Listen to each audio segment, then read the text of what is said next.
Hello मेरे भाई। तो आज की वीडियो में हम बात करने वाले हैं जो हमारा डायूरेटिक्स के ऊपर पार्ट 2 है। आज हम बात करेंगे उसकी first class carbonic anhydrase inhibitor या कार्बोनिक एनहाइड्रस इनहिबिटर। तो मैंने आपको बता दिया था फर्स्ट क्लास में, सारे बेसिक से बता दिए थे और डायूरेटिक्स का क्लासिफिकेशन और उसकी डेफिनेशन बता दी थी। तो आज भी शॉर्ट में बिल्कुल समझ लो कि डायूरेटिक हमारे वो एजेंट हैं जो वाटर और अलग बॉडी आयंस और भी जो बॉडी आयंस प्रेजेंट होते हैं जैसे कि सोडियम पोटेशियम वगैरह, इनको हमारी बॉडी से बाहर निकालना बाया यूरिनेशन, मतलब यूरिनेशन की प्रोसेस को बढ़ा देना। ठीक है ना। और ये वो इन एजेंट को हम बोलते हैं डायूरेटिक्स। तो इनकी फर्स्ट क्लास है कार्बोनिक एनहाइड्रस इनहिबिटर। तो जब मैं फार्माकोलॉजी का वीडियो बनाऊंगा तो तब आपको फार्माकोलॉजी का पूरा स्ट्रक्चर बता दूंगा कि किडनी के अंदर नेफ्रॉन में 4-5 साइट प्रेजेंट होती है। First PCT, DCT, proximal convoluted tubule, वहाँ पे हमारे 4 चैनल प्रेजेंट होते हैं। चारों साइड में 4 चैनल प्रेजेंट होते हैं। तो ये ड्रग जाके क्या करते हैं, उन चारों साइडों को ब्लॉक कर देते हैं। तो जो वहाँ से री एब्जॉर्प्शन हो रहा था तो वो ब्लॉक हो जाएगा। तो क्या होगा, री एब्जॉर्प्शन नहीं होगा और ल्यूमेन के द्वारा जो चीज़ें इन चारों साइटों से री एब्जॉर्ब होना थी वो नहीं हो पाएगी और सीधा यूरिनेशन की प्रोसेस से बाहर हो जाएगी। तो इस तरह से ये हमारी बॉडी का यूरिनेशन प्रोसेस बढ़ाते हैं या वाटर का एलिमिनेशन या सोडियम या पोटेशियम का एलिमिनेशन बढ़ाते हैं। तो हम फर्स्ट क्लास देखते हैं आज, कार्बोनिक एनहाइड्रस इनहिबिटर। मैं लास्ट में इसका मैकेनिज्म ऑफ एक्शन भी समझा दूंगा तो आपको एग्जाम में लिखने में ज़्यादा कोई दिक्कत नहीं आएगी और जीपेट के पॉइंट ऑफ व्यू से भी बड़ा इंपॉर्टेंट है। तो फर्स्ट क्लास देखते हैं हम कार्बोनिक एनहाइड्रस इनहिबिटर। इसमें कोई ज़्यादा ड्रग भी नहीं है। हमारी 3 ड्रग आती है, एसिटाजोलामाइड, मीथाजोलामाइड और डाइक्लोरपेनामाइड। ठीक है।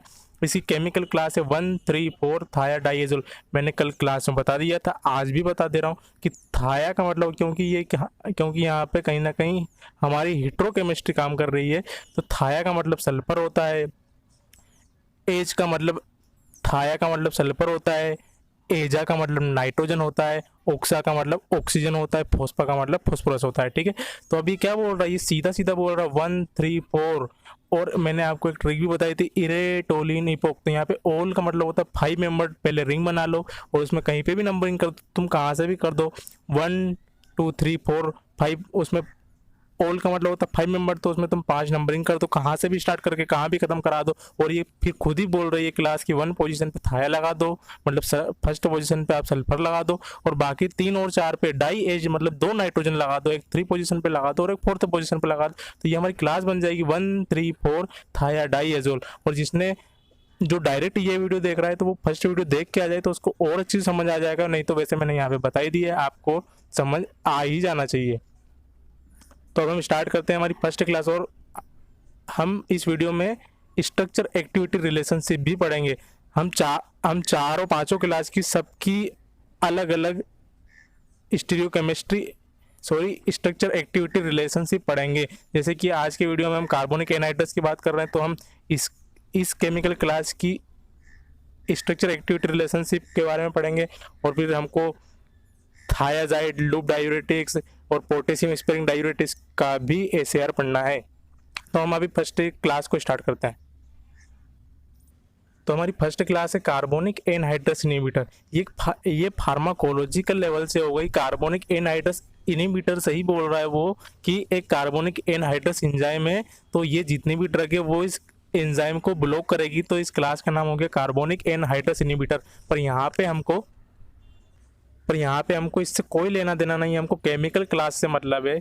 तो हमारी फर्स्ट क्लास है 1,3,4 थायाडाइजोल। तो ओल का मतलब 5 मेंबर होता है। पहले 5 मेंबर रिंग बना दो, नंबरिंग कर दो 1 2 3 4 5। और फर्स्ट पोजीशन पे बोल रहा है थाया, तो फर्स्ट पे सल्फर लगा दिया। और फिर 2 नाइट्रोजन बोल रहा है, कहाँ 3 और 4 पे। 3 और 4 पे हमने 2 नाइट्रोजन लगा दिए और इनकी वैलेंसी भी सेटिस्फाइड हो गई। देखो सल्फर की वैलेंसी 2 होती तो ये 2 बॉन्ड लगे, नाइट्रोजन की 3 होती 1 2 3, इस नाइट्रोजन की भी 1 2 3। ठीक है। तो ये हमारी क्लास बन गई 1,3,4 थायाडाइजोल। अब इसमें जो जो हमारे ड्रग आते हैं तो एसिटाजोलामाइड। तो अगर जहाँ पे भी आपको एसिड दिख जाए, एसिड पूरी केमिस्ट्री में कहीं भी दिख जाए आपको एसिड, तो आपको लगाना CH3CO, CH3C double bond O लगाना है कहाँ पे भी। और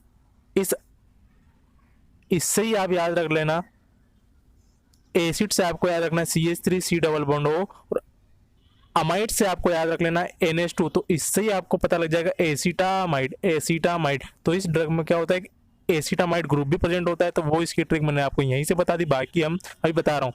तो एसीटामाइड का फॉर्मूला क्या बना लिया हमने, CH3 C double bond O NH2, ठीक है। तो ये हमारा बन गया एसीटामाइड का फॉर्मूला, मतलब ड्रग में ही इसका फॉर्मूला छुपा है कि ये भी फॉर्मूला इसमें प्रेजेंट होता है, ठीक है। तो अब देखो, ये हमने जो हमारी क्लास थी ये सेम टू सेम 1,3,4 थायाडाइएजोल क्लास ये यहाँ पे हमने बना दी, ठीक है। 1,3,4 थायाडाइएजोल, ये दो नाइट्रोजन है, वो थोड़ा सा कटपिट हो गया था, मुझे उम्मीद है कि आप समझ पाएंगे ऐसे में। तो एसीटामाइड ग्रुप अगर हम सेकंड पोजीशन पे लगा दे, देखो यहाँ पे थोड़ा सा उल्टा लगा हुआ है, हमने NH से सब्स्टिट्यूशन किया है, ठीक है। तो NH C double bond O CH3, ठीक है। और फिफ्थ पोजीशन पे ये ग्रुप वो होता है सल्फोनामाइड।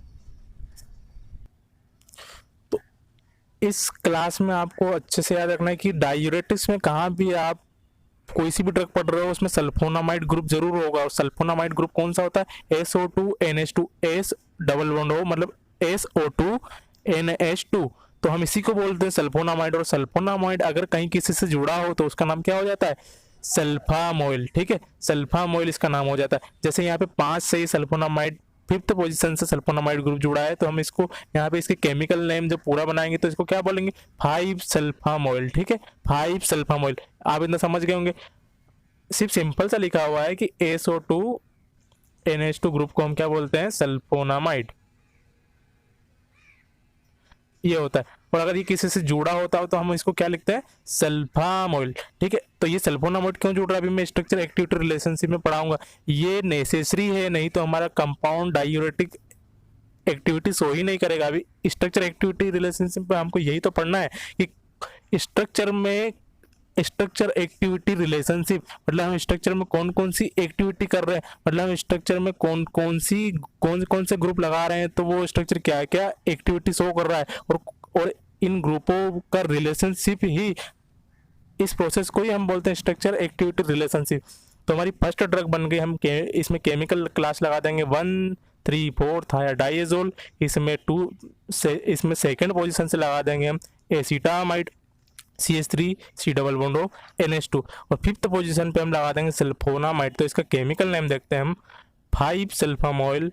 फिफ्थ पोजीशन से सल्फोनामाइड जुड़ा है तो 5 सल्फामोइल 1,3,4 थायाडाइएजोल, ये हमारी केमिकल क्लास हो गई। 2 मतलब 2 पे सब्स्टिट्यूशन है तो 2 एंड किसका सब्स्टिट्यूशन है, एसीटामाइड का, तो 2 एसीटामाइड। तो ये हमारी केमिकल क्लास बन गई। वैसे इसका डायूरेटिक्स से कभी भी केमिकल क्लास से जीपेट में क्वेश्चन नहीं बनते, सिर्फ आप ये क्लास याद रख लो और केमिकल क्लास याद रख लो, और इस साइड चेन कौन कौन सी प्रेजेंट होती है, मेन ग्रुप सल्फोनामाइड कहाँ पे कौन सी पोजीशन पे लगा होता है, फिफ्थ पोजीशन पे ही लगाना होता है। ये नेसेसरी है, ये अनिवार्य है कि फिफ्थ पोजीशन पे लगेगा तो ही डायूरेटिक एक्टिविटी शो करेगा। और सेकेंड ड्रग देखते हैं मीथाजोलामाइड। तो मीथाजोलामाइड में हमको कुछ भी नहीं करना है, मिथ सही बता रहा है। मिथ का मतलब क्या होता है, 1 कार्बन मतलब मीथेन। इथ का मतलब क्या होता है, 2 कार्बन मतलब इथेन। 3 का मतलब क्या होता है, तीन कार्बन का मतलब क्या होता है, प्रोपेन, ठीक है। ये तो आप मेरे ख्याल से जानते ही होंगे। तो मीथाजोलामाइड वो नाम से ही बोल रहा है, इस वाले स्ट्रक्चर में कुछ भी नहीं करना है, ये सेम टू सेम उतार दो। और इस नाइट्रोजन से थर्ड पोजीशन वाले नाइट्रोजन से एक मिथाइल ग्रुप लगा देंगे तो हमारी ड्रग बन जाएगी क्या, मीथाजोलामाइड। और इसमें आपको एक और चीज याद रखना है कि ये इस एसीटामाइड ग्रुप को हमको यहाँ से डबल बॉन्ड करके जोड़ देना है। और यहाँ पे H नहीं लगाएंगे क्योंकि ये H को हमने क्या लगा दिया, एक बॉन्ड और लगा दिया, तो क्या होगा, ये डबल बॉन्ड NCO CH3। तो ये हमारी ड्रग बन गई मीथाजोलामाइड। आई होप कि आप समझ गए होंगे, क्योंकि ये CH3 ग्रुप इसलिए लगाया गया है क्योंकि कंपाउंड और पोटेंट बन सके, मतलब अच्छी लॉन्ग ड्यूरेशन ऑफ एक्शन के लिए या अच्छी पोटेंसी शो कर सके। तो ये क्या करे, ये हमने यहाँ पे इस पोजीशन से मिथाइल लगा दिया। अब देखो यहाँ पे नाइट्रोजन की वैलेंसी कितनी हो गई, यहाँ पे 4 हो गई, मतलब यहाँ पे ये डबल बॉन्ड नहीं आएगा, ठीक है। तो इस पोजीशन को हम कैसे लिखेंगे, 3 वाली पोजीशन को देखो, अभी 5 अमीनो सल्फोनाइल, ठीक है। अभी क्या बोल रहा है, 5 अमीनो सल्फोनाइल, ठीक है। फिफ्थ पोजीशन से क्या लगा है, अमीनो सल्फोनाइल, ठीक है। तो 5 अमीनो सल्फोनाइल, इसका केमिकल नेम कोई इंपॉर्टेंट नहीं है, आपको ये याद रखने की जरूरत भी नहीं, पर मैं बता दे रहा हूँ। 5 अमीनो सल्फोनाइल, 3 से क्या जुड़ा है मिथाइल, तो 3 मिथाइल, केमिकल क्लास हो गई 1,3,4 थायाडाइएजोल, ठीक है, ये केमिकल क्लास हो गई। और 3H, इस H का मतलब है सेचुरेटेड पोजीशन, मतलब इसमें सेचुरेटेड पोजीशन कौन सी 3 वाली है, तो उसको हम कैसे लिखेंगे H से। सेचुरेटेड पोजीशन को 2 टाइप से लिखा जाता है, एक तो H लगा के या एक हाइड्रो लगा के, ठीक है। अगर 2 जगह सेचुरेटेड पोजीशन है तो डाई हाइड्रो, और 3 जगह है तो उसको हम एक H लिखेंगे और फिर डाई, और फिर हम क्या लिखेंगे, फिर डाई हाइड्रो लिखेंगे, ठीक है। और अगर 5 पे तो क्या करेंगे, एक को H से लिखेंगे और बाकी 4 को टेट्रा हाइड्रो, ठीक है। मेरे ख्याल से आप समझ गए होंगे। और लास्ट ड्रग है हमारी डाइक्लोरफेनामाइड। तो देखो डाइक्लोरफेनामाइड इस क्लास की ड्रग नहीं है, तो ये एक ही ड्रग है, तो मेरे ख्याल से आप इसको समझ जाएंगे अच्छे से। देखो नाम से ही बता रहा है कि डाइक्लोरफेनामाइड, फेन से आपको समझ लेना है कि बेंजीन है, और अमाइड से आपको याद रख लेना है कि सल्फोनामाइड है। तो फेन से बेंजीन बना ली, फिर डाइक्लोर बोल रहा है तो डाइक्लोर लगा दिए, 2 क्लोरो लगा दिए, और फिर अमाइड बोल रहा है तो 2 सल्फोनामाइड ग्रुप लगा दिए, मतलब अगल बगल सल्फोनामाइड, बीच में बेंजीन, 2 क्लोरीन, तो ये हमारी ड्रग बन गई डाइक्लोरफेनामाइड। डाइक्लोरफेनामाइड मेरे ख्याल से आप समझ गए होंगे, डाइक्लोर 2 क्लोरीन, फेनामाइड बेंजीन में 2 क्लोरीन लगा दो 4th और 5th पोजीशन पे, और 1st और 3rd पोजीशन पे क्या लगा दो सल्फोनामाइड। तो इसका केमिकल नेम ही क्या हो जाएगा, 4,5 dichloro benzene, 4,5 dichloro benzene, 1,3 di sulfonamide, 1,3 di sulfonamide. अब हम बात करते हैं structure activity relationship of carbonic anhydrase inhibitor या 1,3,4 थायाडाइएजोल की हम केमिकल के स्ट्रक्चर एक्टिविटी रिलेशन। तो देखो जब भी हम किसी भी क्लास का, पूरी मेडिसिनल केमिस्ट्री में जब भी हम किसी भी चीज़ का स्ट्रक्चर एक्टिविटी रिलेशनशिप पढ़ रहे हैं तो उसका मेन न्यूक्लियस बनाना बड़ा ही जरूरी है कि उसमें कौन सी केमिकल क्लास प्रेजेंट है, उन सारे ड्रगों में कौन कौन सी केमिकल क्लास प्रेजेंट है। तो 1,3,4 थायाडाइएजोल ये हमारा हो गया मेन न्यूक्लियस। और अब हम इसमें स्ट्रक्चर एक्टिविटी रिलेशनशिप की बात करेंगे कि हमने इसमें कौन कौन से ग्रुप लगाए, तो कैसी कैसी हमारी डायूरेटिक एक्टिविटी शो हुई। तो देखो इसमें बोल रहा है कि सल्फामोइल या सल्फोनामाइड SO2 NH2, मैंने आपको बता दिया था कि ये अगर कहीं जुड़ेगा तो उसको हम क्या बोलेंगे, सल्फामोइल, ठीक है। मतलब उसका सब्स्टिट्यूशन हम कहीं भी कर देते हैं तो उसका नाम हो जाता है कि आपको तो पता ही कि केमिस्ट्री में एक चीज़ के कितने नाम बन जाते हैं।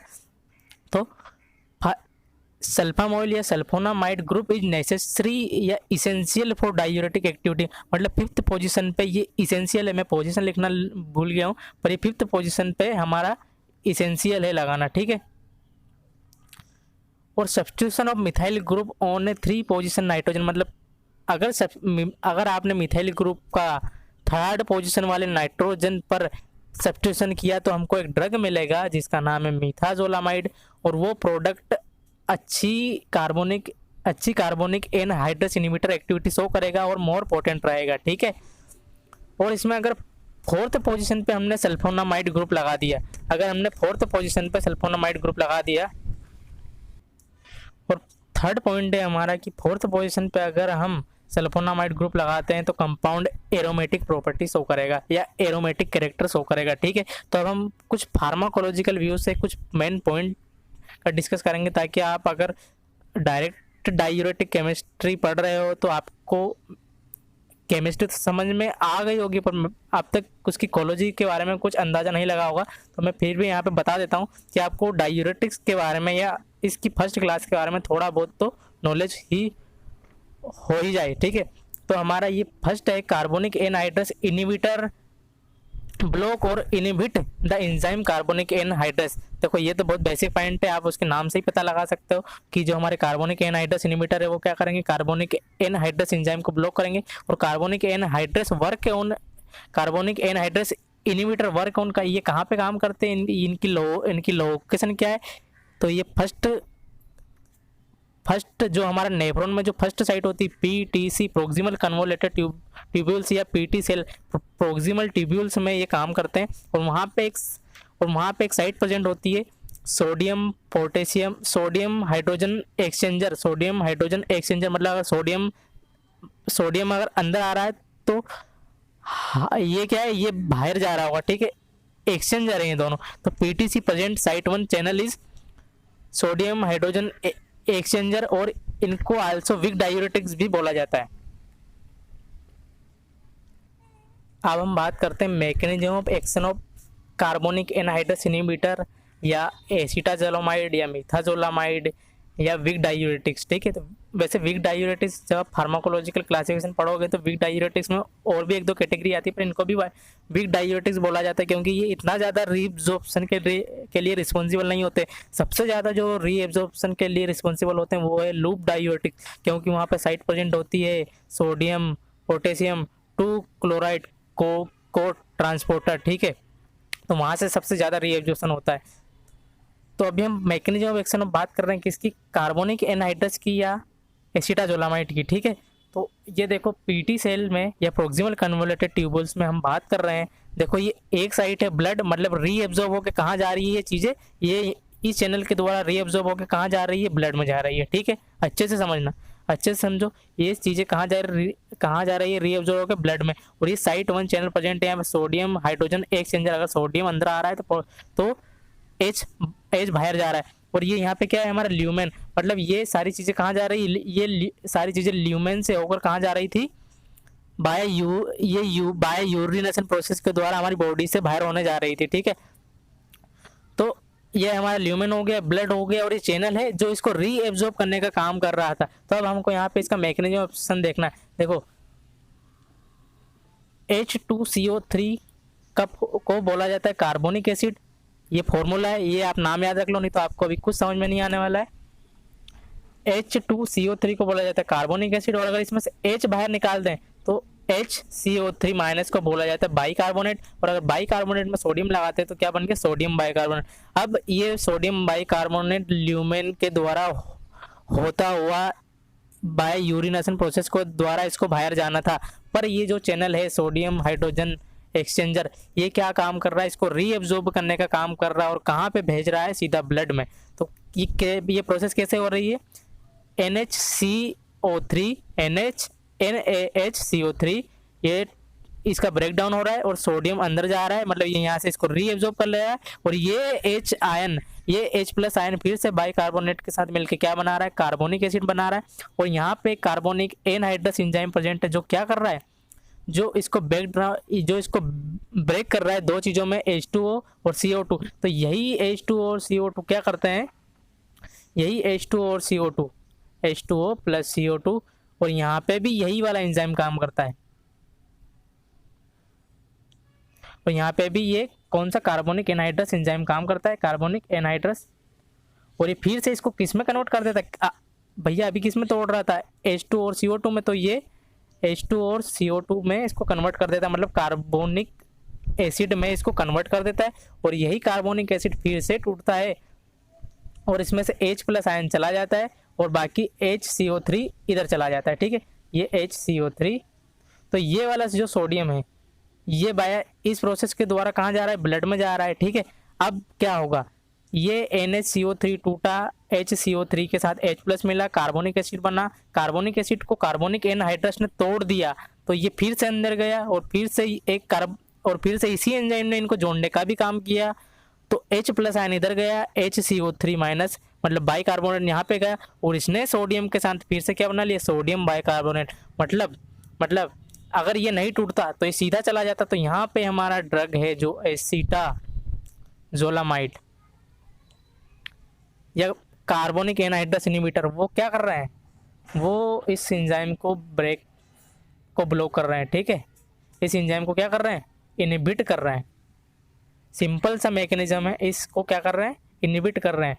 तो अच्छे से देख लो, इसकी थ्योरी में भी एसिटाजोलामाइड क्या करेगा, इनहिबिट कार्बोनिक एनहाइड्रस एंजाइम, तो क्या होगा, no break down of H2O into H2O + CO2, मतलब ये इन दोनों में नहीं टूटेगा, और no more sodium and HCO3 reabsorb NaNH3O3 urine, मतलब ये दोनों फिर क्या होंगे, ये यूरिन के द्वारा बह जाएंगे। मतलब ये भी जब ये इसके साथ कॉम्प्लेक्स बनाने के लिए अगर ये नहीं आया तो ये भी सोडियम भी इधर का इधर ही निकल जाना है इसको भी। तो क्या होगा, डाईयूरेटिक एक्शन होगा। मतलब कि अब देखो बात को अच्छे समझो, अगर ये सारी चीज़ें ब्लड में जा रही है, मतलब ब्लड कहाँ प्रेजेंट है, ब्लड हमारा ब्लड वेसल्स में प्रेजेंट है, तो क्या होगा, ये ब्लड वेसल्स का वॉल्यूम बढ़ रहा है, ब्लड वेसल्स का वॉल्यूम बढ़ रहा है, मतलब आपकी हार्ट रेट बढ़ रही है, मतलब आपका ब्लड प्रेशर भी बढ़ गया। तो जब भी ब्लड प्रेशर ज़्यादा होता है और जब भी ब्लड वेसल्स में ओवरलोड बढ़ जाता है तो हम डायूरेटिक्स ही देते हैं। अगर थोड़ा कम है तो तो हम वीक डायूरेटिक्स देते हैं, और अगर ज़्यादा है तो हम फिर लूप डायूरेटिक्स का प्रयोग करते हैं, जैसे कि फ्यूरोसेमाइड। अभी हम नेक्स्ट वीडियो में उनको भी डिस्कस करेंगे। तो इनके यूजेज ही क्या है, ग्लाउकोमा, जब भी ग्लाउकोमा में क्या होता है, इंट्रा ऑक्यूलर टेंशन बढ़ जाता है। तो ये क्यों यूज़ में आता है, क्योंकि इंट्रा ऑक्यूलर टेंशन किस वजह से बढ़ जाता है, जब आप ग्लाउकोमा पढ़ेंगे तो आपको अच्छे समझ में आ जाएगा। वहाँ पे भी वाटर कंटेंट को कम करने के लिए ये डायूरेटिक्स दिए जाते हैं, ठीक है। और इपिलेप्सी, कौन से टाइप की इपिलेप्सी, कि क्यूटेनियल इपिलेप्सी में ये काम आते हैं। और मेन यूज़ तो इनका